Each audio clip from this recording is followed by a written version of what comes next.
各位朋友，大家好！羊年又嚟啦 ，Michael 打算喺度用易經嘅方法，為大家睇下12生肖裏邊咧，生肖屬猴嘅朋友咧，今年嘅運勢有咩發展喎？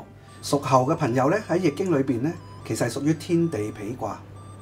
值得提嘅就話，今年佢哋嘅文昌運好強，係12生肖裏邊咧排行第2，大力參加考試啊，適宜參加專業進修啦。工作崗位咧亦都會有貴人相助。今年比較特別嘅咧就係話，啲屬猴嘅朋友咧個樣特別靚仔靚女喎，個樣成變晒咁，人緣亦都有所增長。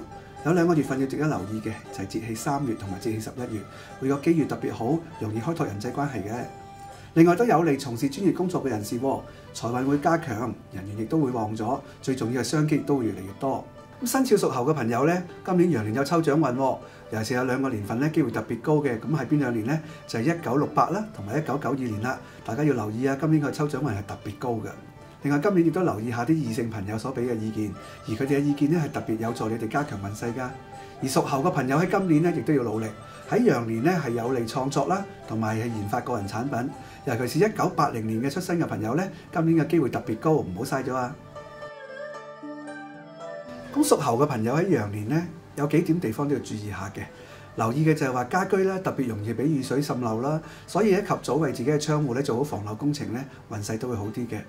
而值得留意嘅就係個床頭亦都唔好擺個太過近嘅窗戶，會令到屬猴嘅朋友今年喺羊年咧會容易無事奔波啊，浪費精神。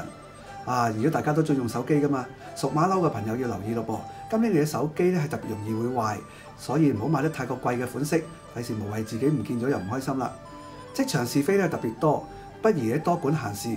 有1個年份特別注意嘅就係1992年，今年你個是非會好重，所以平時咧對朋友好啲，講嘢少啲就冇問題㗎啦。